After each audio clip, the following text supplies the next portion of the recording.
A helpless young orphan was thrown out into the cold by the woman who vowed to care for her, her own stepmother. With nowhere to go and no one to turn to, she walked the streets, hungry and broken. But life has a way of surprising those who think they hold the power. Could this cruel rejection lead her straight into the arms of destiny? Or will her pain end exactly as her stepmother hoped? The answer will leave you stunned. But before we begin, give this video a like, and if you haven't yet, subscribe to join us on a journey filled with lessons, love, and unexpected miracles. Now, let's begin. Rain battered the cracked windows of a small terraced house in Sheffield, England. Inside, 8-year-old Lily Carter sat on a wooden stool, swinging her legs and waiting for her father to finish tying her shoelaces. "Almost done, Lil," James Carter said with a tired smile. His hands were rough from years of working as a train mechanic, but his touch was gentle. Ever since Lily's mother had died during childbirth, James had been both her anchor and her compass. He raised her alone, walking her to school every morning, reading her bedtime stories in a soft Yorkshire accent, and saving what little he earned to make sure she never felt the absence of a mother. But James was a lonely man, and more than once neighbors had told him, "A little girl needs a woman's care."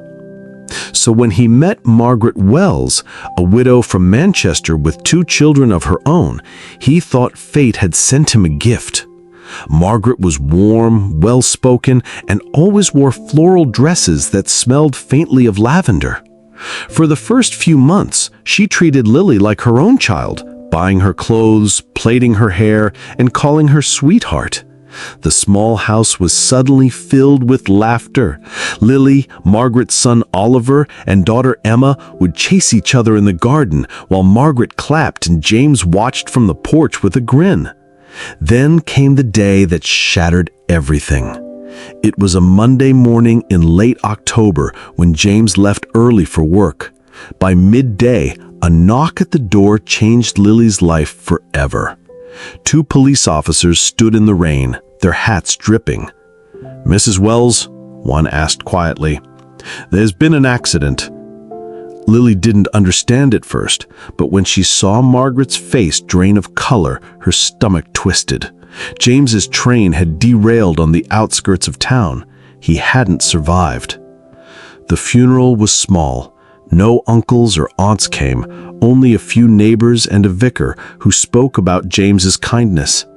Lily clung to a photograph of her father, barely able to breathe as she watched the coffin lower into the earth. That night, she expected Margaret to hug her and promised they'd get through it together. Instead, Margaret barely spoke, retreating to her bedroom. Within days, the warmth in the house vanished. Lily's school uniform disappeared from her wardrobe. "You won't be going to school anymore," Margaret said flatly, eyes fixed on the television. "We can't afford it. You're old enough to help around here." "But what about my exams?" Lily whispered. "I'm not wasting money on someone else's child when my own kids need feeding," Margaret snapped. The words stung like icy rain. From that day, Lily was no longer treated like family. She was given a bucket and told to clean, cook, and run errands, while Oliver and Emma continued their schooling. At night, Lily lay awake staring at the ceiling, clutching her father's photo. In the quiet darkness, she whispered to herself, "Don't cry, Lil. Be good. Dad wouldn't want you to be bitter." But deep down, something inside her was beginning to break. The weeks after James's funeral blurred together like gray rain on a window pane. Lily's days began before the sun had fully risen. By 6 in the morning, she was scrubbing the kitchen floor, her small hands raw from the soapy water. Oliver and Emma would wander downstairs much later, still in their warm dressing gowns, grumbling about the toast being too brown or the milk not being cold enough. Lily bit her tongue. She wasn't allowed to sit at the table until everyone else had eaten. Her clothes, once neatly pressed by her father, were now faded and fraying. Her shoes, a size too small, pinched her toes. Margaret had taken to sending Lily out with a basket of apples and oranges to sell in the nearby market. "You'll go straight there and come straight back," she ordered one morning. "If you dawdle or lose a penny, you'll skip dinner." Dinner had already become a rarity. Most nights, Lily drank water to fill the hollow ache in her stomach. That Thursday, the air was bitterly cold. She stood in the open-air market with numb fingers, calling out, "Fresh apples! Sweet oranges!" But most people hurried past, pulling their coats tight against the wind. By midday, she had only sold half the basket. When she returned home, Margaret's eyes narrowed at the coins in her hand. "Is this it?" "It's all I could—" The slap came so quickly, Lily barely saw it. "Next time, don't bother coming back unless you've sold the lot." That night, there was no food for her. She sat in the tiny, drafty box room at the back of the house, her stomach twisting in knots. Through the thin wall, she could hear Oliver and Emma laughing as they played a video game. The next morning, she woke lightheaded. The chores took longer. The mop felt heavy in her hands, the bucket heavier still. At one point, she had to grip the counter just to stay upright. By midday, she could no longer ignore the shaking in her legs. She glanced at the clock. Margaret was upstairs, talking loudly on the phone. Her eyes drifted to the narrow path behind the garden fence, the one that led to Mrs. Fletcher's cottage. Mrs. Fletcher, a plump, cheerful widow in her 60s, sometimes waved to Lily as she passed, and more than once, Lily had caught the scent of freshly baked bread drifting from her kitchen. Her heart thudded. If I just ask for a little, just to get through today. She crept out the back door and crossed the short stretch of grass to the gate. Her knuckles trembled as she knocked. The door opened and Mrs. Fletcher gasped. "Good heavens, child! You're pale as paper!" Lily tried to speak, but her throat felt like sand. "When did you last eat?" Mrs. Fletcher demanded. Lily lowered her eyes. "That settles it. Come inside, quickly." The warmth of the kitchen hit her like a wave. Within minutes, Mrs. Fletcher placed a plate of warm bread, scrambled eggs, and tea in front of her. The first bite made tears prick Lily's eyes. She didn't even realize she was crying until Mrs. Fletcher gently touched her shoulder. "You're safe here, love," she said softly. For the first time in weeks, Lily felt the smallest flicker of hope. But she didn't know that by nightfall, this act of kindness would set in motion the event that would throw her into the cold for good. By the time Lily returned from Mrs. Fletcher's cottage, her belly was full, but her nerves were tight as piano strings. She crept into the kitchen and placed the empty fruit basket on the counter, hoping Margaret wouldn't notice how long she'd been gone. She wasn't so lucky. Margaret appeared in the doorway, arms folded, eyes sharp as broken glass. "Where have you been?" I sold the rest of the apples," Lily lied quickly, forcing her voice steady. Margaret's gaze dropped to the basket. "Funny, it looks too clean for one that's been in the market all morning." Lily's mouth went dry. I wiped it?" Margaret stepped closer, her perfume a sickly sweet cloud. "And why," she said slowly, "do I smell butter on your breath?" Before Lily could answer, Margaret's hand shot out and gripped her arm. "You've been sneaking food from that old woman down the lane, haven't you?" "I wasn't—" "Don't lie to me," Margaret's voice rose, echoing off the kitchen tiles. Upstairs, Oliver and Emma paused their game. "I was hungry," Lily whispered. "Hungry?" Margaret's laugh was short and cold. "You think you're entitled to eat whenever you please? This isn't a hotel, girl. You earn what you get here." Something inside Lily snapped. "I do earn it. I clean, I wash, The slap was harder than before, stinging her cheek and leaving her ears ringing. Margaret's voice dropped into a deadly calm. "You're nothing here, Lily, nothing but a burden, and I'm done carrying you." Her heart pounded. "What do you mean?" Margaret's lips curled. "You have until tonight to pack your things. You're leaving." Lily froze. But I have nowhere to go." "That's not my problem," Margaret said flatly. "Your father's gone, and so is my patience. Be grateful I'm letting you stay until nightfall." Upstairs, she heard Oliver's mocking voice. "Good riddance!" Emma's laughter followed like nails on a chalkboard. Lily's legs felt heavy as she climbed to the small back room. Her mind whirled. She owned so little, just a worn coat, a pair of shoes, a faded photo of her father, and a book he used to read to her at bedtime. She folded them into an old canvas bag, her fingers trembling. As evening fell, the temperature dropped sharply. By the time she stepped outside, her breath came in visible clouds. Margaret stood in the doorway, arms crossed, watching her like a hawk until Lily reached the gate. No goodbye, no second thoughts. The door slammed behind her. The road stretched ahead, empty, dimly lit, and colder with every step. She had no plan, no money, and no one who would take her in except maybe Mrs. Fletcher.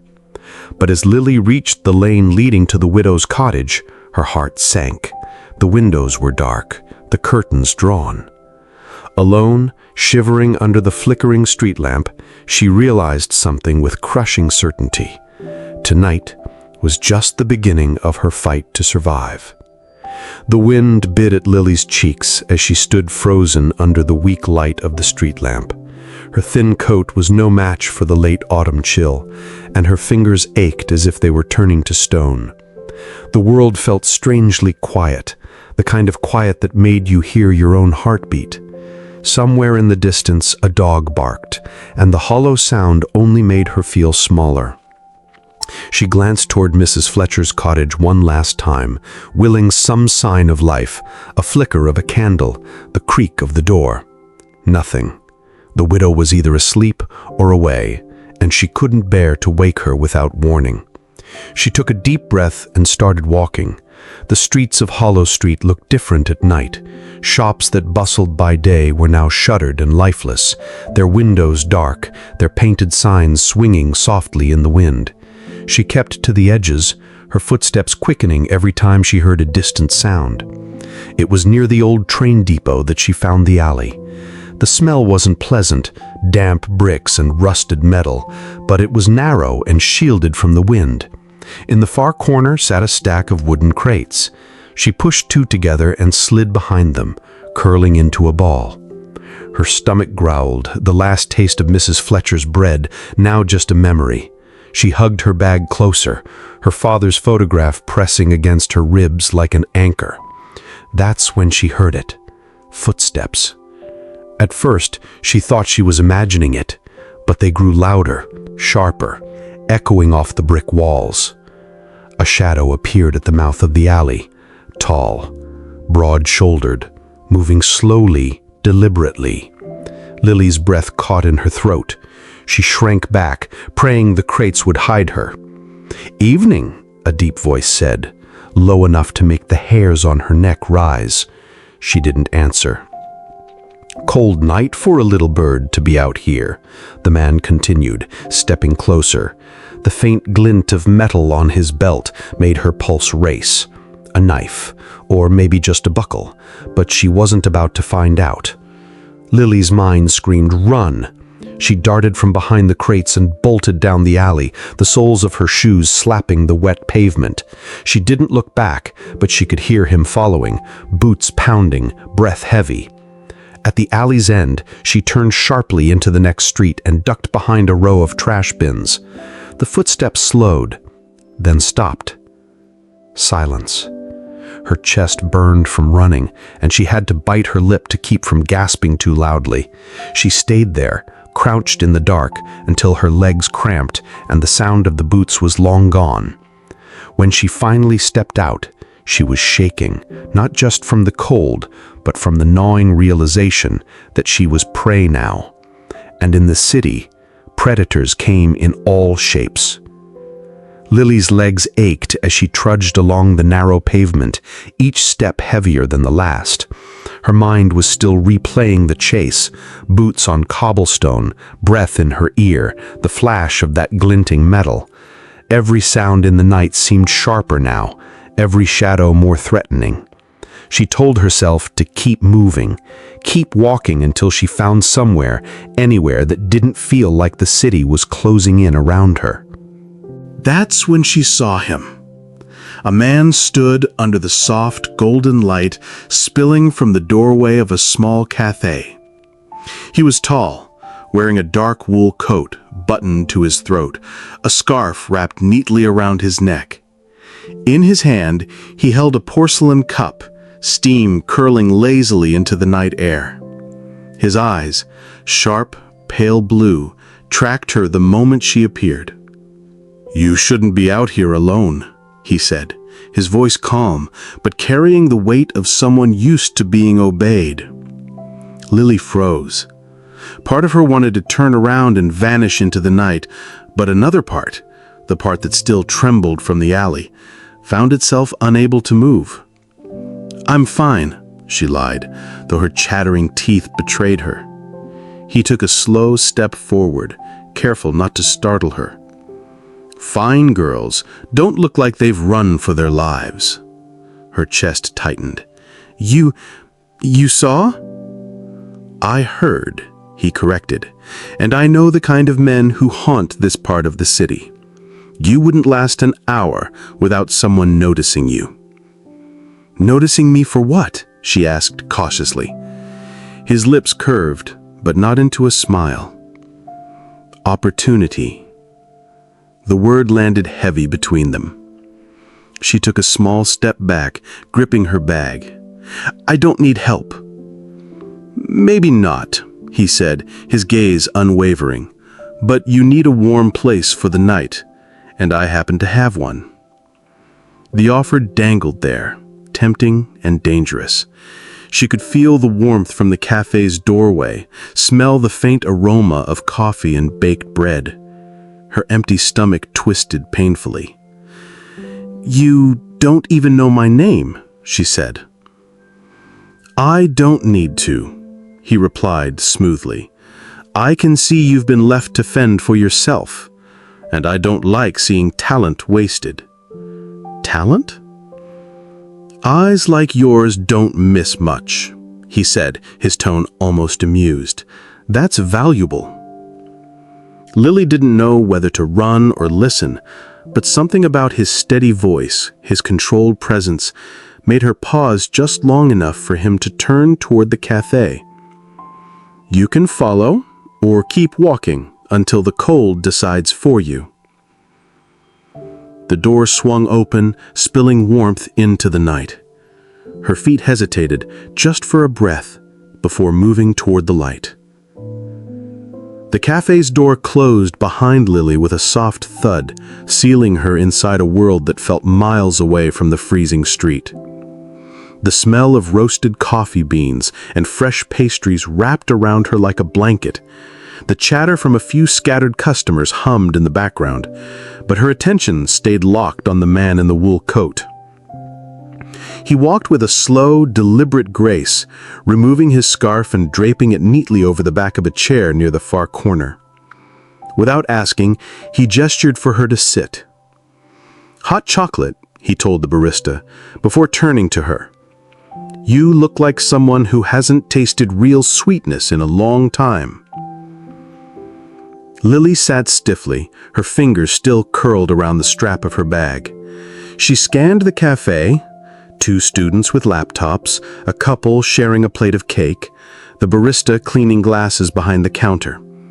It seemed safe enough, but then again, safety was what she thought she had back at the orphanage, until reality proved otherwise.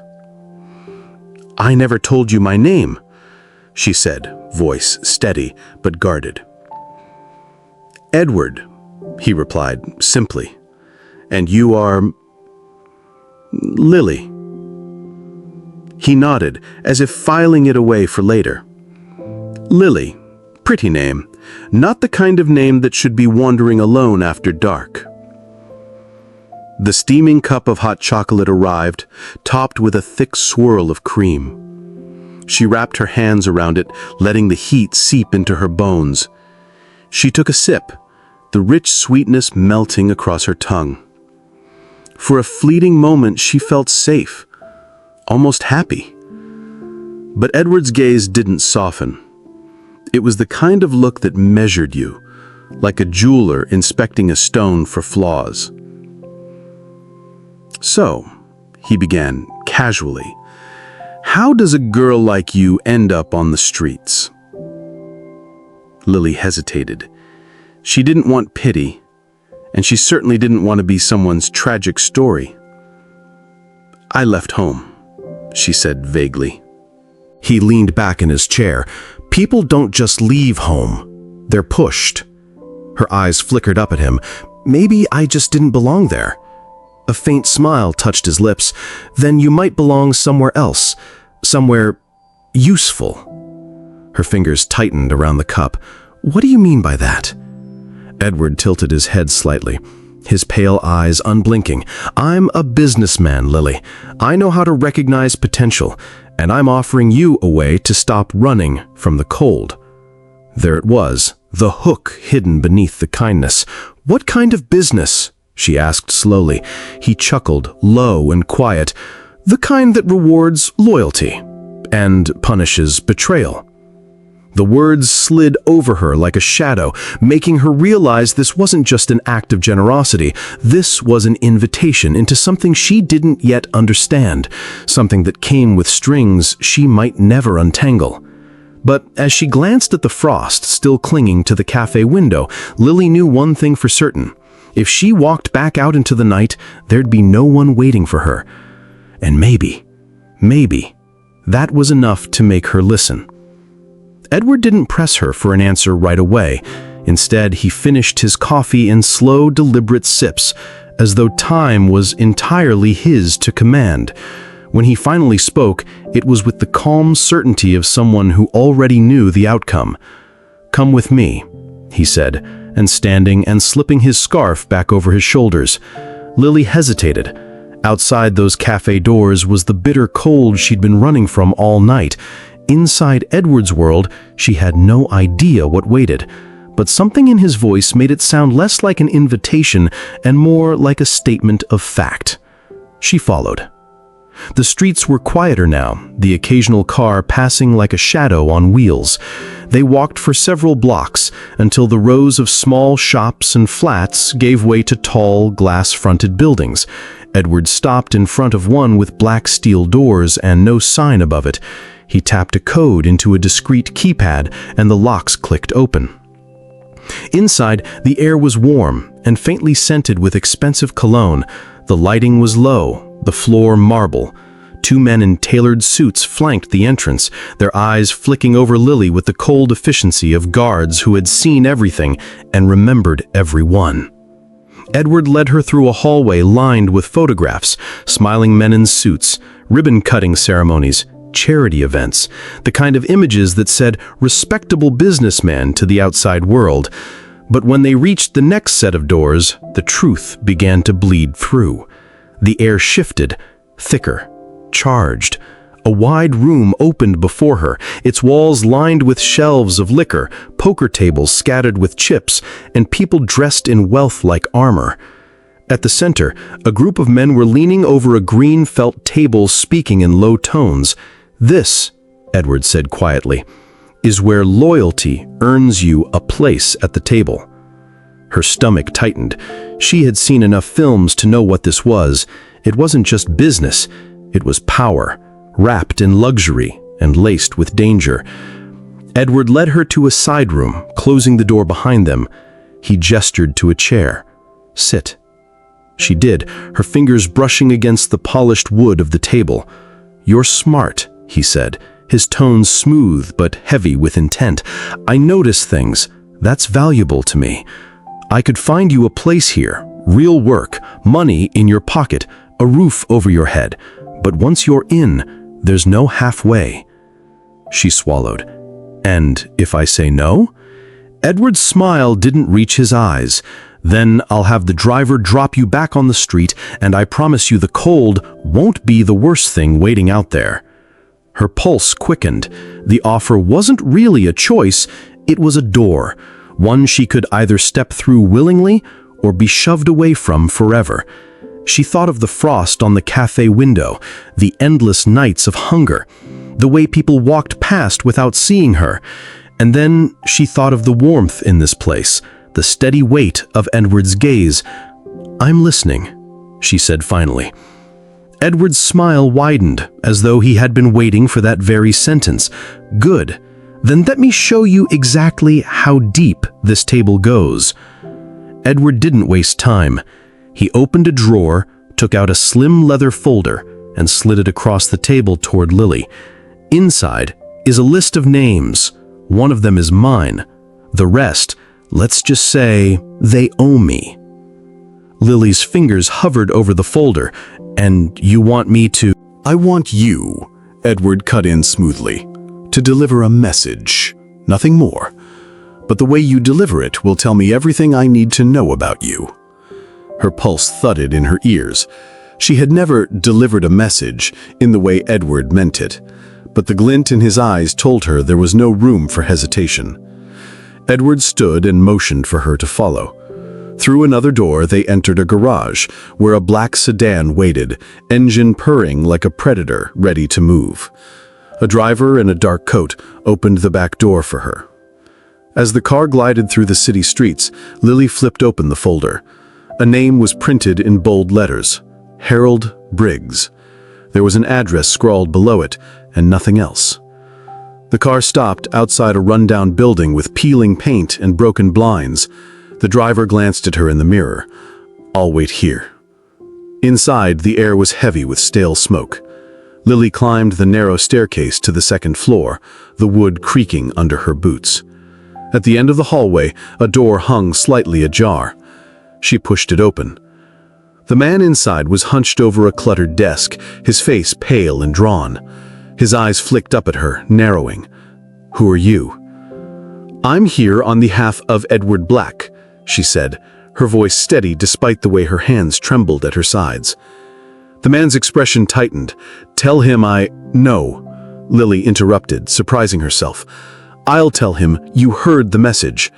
And she leaned closer, her voice lowering. "And that if you know what's good for you, you'll have what he's owed ready by tomorrow night." The silence stretched between them, thick and tense. Finally, Harold Briggs gave a small, jerky nod. Lily turned and walked out before he could say another word. Her heart was pounding, but she didn't let it show when she slid back into the car. Edward was waiting when she returned to the building. He looked at her for a long moment, then gave a slow nod. "You didn't ask questions. You didn't flinch. You might do well here." "But that was just a message," she said, almost challenging him. His smile deepened, the kind that hinted at shadows. "Oh, Lily, that was the easy part. The real work starts now." Edward didn't let Lily catch her breath. As soon as he'd uttered those words, he moved to the window and gestured for her to follow. Below, the city buzzed in the neon glow of night, cars honking, strangers brushing past each other, lives colliding in a blur. But Edward's finger pointed to a single man crossing the street, wearing a gray overcoat and carrying a briefcase. "That's Simon Hale, a man who thinks the rules don't apply to him. He's been taking what's mine for months. Tonight, you're going to take something from him." Lily frowned. "What exactly?" "Not money," Edward replied. "Something more valuable. His peace of mind. You'll follow him, find out where he goes, what he hides, and if you can, take the briefcase." Her stomach tightened. "You want me to steal from him?" Edward's voice was calm, almost gentle. "I want you to remind him that no one is untouchable. You've got good instincts, Lily. Use them." Before she could protest, he pressed a small earpiece into her hand. "I'll be in your ear the whole time." Minutes later, she was on the street, blending into the flow of pedestrians. Simon Hale moved quickly, glancing over his shoulder now and then, the nervous habit of a man with too much to hide. Lily kept her pace steady, her hood pulled low. He ducked into a dimly lit alley. "Careful," Edward's voice murmured through the earpiece. Lily's heart was hammering, but she kept moving. In the shadows, she saw him stop at a metal door and knock twice, pause, then knock once more. The door creaked open, and he slipped inside. "Follow him," Edward urged. The door was heavier than it looked. Inside, the smell of damp concrete and old metal hit her. She crept along a narrow hallway until she reached a small, cluttered room. Simon was there, speaking in hushed tones to a man she couldn't see clearly. Her eyes darted to the briefcase sitting on a chair. "Now's your chance," Edward whispered. She hesitated. If she grabbed it and got caught, there was no talking her way out. But something in her, maybe desperation, maybe curiosity, pushed her forward. Her fingers curled around the handle.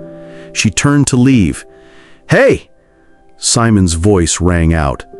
Lily ran, boots slamming against the concrete, lungs burning. She burst through the alley door and into the streetlights. The sound of footsteps thundered behind her, but she didn't stop until the black sedan screeched to a halt beside her.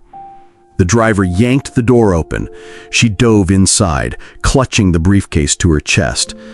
Edward looked at her with a slow, knowing smile. "Well done, Lily. But you've just stepped into a game you can't walk away from." The sedan tore down the rain-slicked streets, city lights smearing across the windows like streaks of fire. Lily sat in the back, the briefcase locked in her grip, her knuckles pale. Edward didn't take his eyes off the road ahead. "Open it." She hesitated. "Aren't you going to tell me what's in it first?" His voice was quiet, almost cold. Some truths can't be told. They have to be seen. The locks clicked open under her trembling fingers. She lifted the lid and froze. Inside wasn't money or gold or anything she'd imagined. It was a thick folder, its edges worn from years of handling. She pulled it out, flipping it open. Photographs. Dozens of them. Faces she didn't know. Men in expensive suits, women in evening gowns, all caught in compromising positions. And with each photo was a neatly typed page detailing deals, crimes, betrayals. "This," she whispered, "this could ruin people." Edward's eyes flicked to the rearview mirror. "It's not just people, Lily. It's the city. That briefcase is the skeleton key to every locked door in this town. Whoever controls it, controls everything." A sudden horn blared behind them. Headlights swerved into their lane, high beams flooding the car. "They've found us," Edward muttered. He slammed the accelerator. The chase ripped through back streets, tires skidding around corners. Lily clung to the briefcase as the pursuing car closed in. A gunshot cracked the night. Glass shattered, spraying the back seat. "Get down!" Edward barked, swerving violently. They burst onto the bridge, the black water churning far below. The other car rammed their rear bumper. Edward spun the wheel. The sedan fishtailed, metal grinding against the guardrail. "Hold on!" In a desperate move, Edward slammed the brakes. The pursuing car shot past them, losing control, and crashed into the barrier. Flames licked the night as Edward sped away. Minutes later, they were parked in the shadows of an abandoned warehouse, both of them breathing hard. Edward turned to her. "Now you understand why you can't walk away." Lily looked down at the briefcase, its weight far heavier than before. "And if I refuse?" He smiled faintly. "Then someone else will take your place, and you'll still be caught in the crossfire." Rain began to fall, tapping against the roof in a steady rhythm. Lily stared out into the darkness, knowing her life had just been rewritten. The game wasn't over. It had only just begun.